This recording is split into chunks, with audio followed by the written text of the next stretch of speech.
Hello everyone, welcome back to our channel. তো আজকে যেহেতু জন্মাষ্টমী, তোমাদের সকলকে জানাই শুভ জন্মাষ্টমী।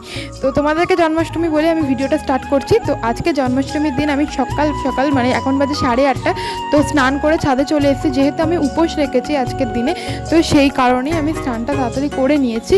তো এখন তো পুজোর যেহেতু আজকের দিনে, তো সেহেতু পুজোর কাজ অনেক কিছুই থাকে, তোমরা জানোই। তো সেগুলোই এখন করব। তো আগে চলো ঠাকুরঘরটা ঘুরিয়ে দেখাই। তো ঠাকুরঘরটা এখন দিদা খুব সুন্দর করে ফুল দিয়ে সাজিয়ে নিয়েছে, তো সেটাই তোমাদের সাথে শেয়ার করছি। চলো দেখতে থাকো।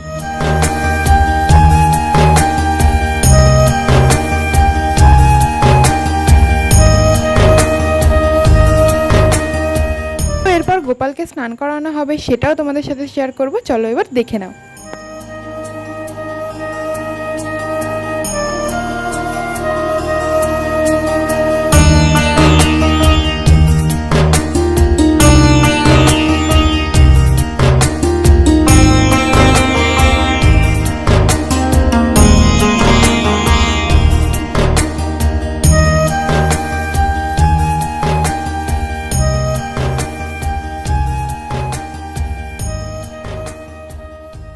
তো বন্ধুরা, তোমরা তো দেখতেই পেলে গোপালের স্নান হয়ে গেছে, এখন গোপাল সাজছে। তো সেই কারণে আমি এখানে চলে এলাম এখন তাল ছানতে, কারণ গোপালের পছন্দের তালের বড়া বানানো হবে। তো গোপালের পছন্দের শুধু তালের বড়া নয়, আরও অনেক কিছুই বানানো হবে, তো সেগুলোরও ব্যবস্থা করা হবে। আর এইদিকে এখন আমার তাল ছানাও কমপ্লিট হয়ে গেছে, আর আজকে যা যা করা হবে তো সেইগুলিরই বাজার করা হয়েছে। আরও কিছু বাকি আছে, সেগুলো এখন নিয়ে চলেও এসছে বাজার করে। তো এগুলো এখন আমি বার করে নিচ্ছি। আর এখন একটু তোমাদের সাথে কথা বলছি, কারণ এখন একটু কাজ নেই বলতে গেলে, কারণ এখন দিদা সবজি কাটছে, তাই আমি একটু তোমাদের সাথে কথা বলছিলাম। তো আজকের জন্মাষ্টমীর ভিডিওটা তোমরা কিছুদিন পরই দেখতে পারবে, সেটাই তোমাদেরকে বলছিলাম। কারণ আমার শরীরটা খারাপ থাকার কারণে এডিটিং করা আর পোস্ট করতেও একটু দেরি হয়ে গেছে। তো তোমরা প্লিজ কিছু মনে করো না, ভিডিওটা দেখো, কারণ এই ভিডিওটা সত্যি খুব স্পেশাল। তো গোপালের জন্মদিন আজকের, তো যেই রকম সম্ভব আমাদের সেরকমই সাজিয়ে দিই। যা যাগুলো করছি সেগুলোই ভিডিও করে রাখছি, যাতে তোমরাও দেখতে পারো আর পরে আমরাও সেগুলো দেখতে পারি, তাই ভিডিওটা করা। আর দেখতেই পেলে তোমরা যে দিদা সবজি কাটছে, আমি তোমাদের বললাম। তো আলুর দমের আলুটা আগে কেটে নিয়েছে, আর আলুর দম তো বসিয়ে দিয়েছে। এখন কাটছে যেইগুলো ভাজা হবে, মানে 5 রকম ভাজা হবে, তো সেগুলোর জন্য তো হয়ে গেছে। এখন নারকেলটা কুড়িয়েও দিয়েছে মেশো, আর নারকেল একটু রাখা হয়েছে কারণ ফলের ডালায় ওটা দেওয়া হবে বলে। আর সকালের পুজোটা দিদা দিয়ে দিয়েছে, আর এখন বিকেলের জন্য তো এত কিছু হচ্ছে। আর এখানে এখন আলুর দম পুরো কমপ্লিট হয়ে গেছে। মাই আলুর দমটা বানিয়েছিল, আর আলুর দমটা দেখতে খুবই সুন্দর হয়েছে, খেয়ে তো গোপাল বলবে কেমন হয়েছে। আর এখানে ময়দা মাখা হচ্ছে, তো বুঝতেই পারছো লুচি হবে। আর যেই নারকেলটা কোড়ানো হলো, তো সেইটাই এখন পাক দেওয়া হচ্ছে, কারণ নারকেল নাড়ু হবে বলে।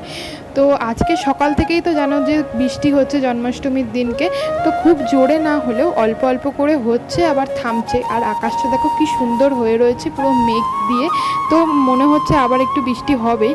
তো সারাদিনই প্রায় বৃষ্টি হলো, তো আরও হবে হয়তো। জন্মাষ্টমীর দিন প্রায় বৃষ্টি হয়। আর এই ভিডিওটাতে তোমরা বেশিরভাগটা দিদাকেই দেখতে পাবে, কারণ দিদাই রান্নাবান্নার ডিপার্টমেন্টে রয়েছে বলতে গেলে, অনেক কিছু দিদা করছে, সাথে আমরা অনেকটাই হেল্প করছি। তো আমি, মাসি, মা, তো আমরা হেল্প করে দিচ্ছি বলে আমাদেরকে একটু একটু দেখতে পাবে, আর দিদাকে একটু বেশিই দেখতে হবে। তো এখন আমরা 5 রকম যে ভাজাটা রয়েছে সেটা ভেজে নিচ্ছি।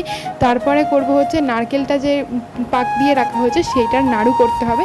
তো এখন বসে গেছে আমি আর মেশো নাড়ু করতে। তো নাড়ুটা তো অনেক কটাই হয়েছে মোটামুটি, আর ওইদিকে করছে মাসি নাড়ু, কারণ অনেকটা যেহেতু সে কারণে আমরা দুজনে হাফ হাফ করে নিয়েছি। তো আর নাড়ুটা হয়ে গেলে অনেকটাই এগিয়ে যাবে, কারণ আর কিছুটা রান্না বাকি আছে।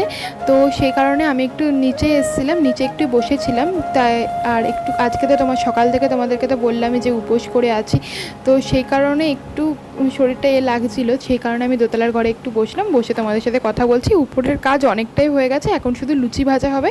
তো এই যে লুচি ভাজা স্টার্টও হয়ে গেছে, লুচিটা ভেজে নিলে আর বাকি থাকবে তালের বড়া আর পরমান্ন মানে পায়েস, তো সেগুলো করলে পুরো ডান। তো এখন প্রায় বাজে হচ্ছে নাকি যে 5টা মতো বাজে। তো এখন তো জানোই 6টা সাড়ে 6টার মধ্যে সন্ধে হয়ে যায়, তাই এগুলো তাড়াতাড়ি করেই করা হচ্ছে, যাতে মানে একদম সন্ধ্যের টাইমটাতে ঠিকঠাক কমপ্লিট হয়ে যায়। আর লুচি ভাজা কমপ্লিট হয়ে গেলে মা বানাবে তালের বড়া, ততক্ষণ দিদা মানে ঠাকুর ঘরে ঠাকুরের ফলের ডালা, মিষ্টির ডালাগুলো সাজাবে। তো সেগুলোই তোমরা এখন দেখতে থাকো। তো এখন প্রায় সন্ধে হয়ে গেছে, পুরো পাক্কা 6টা বাজছে, হালকা অন্ধকার হয়ে এসছে, বুঝতেই পারছো তোমরা।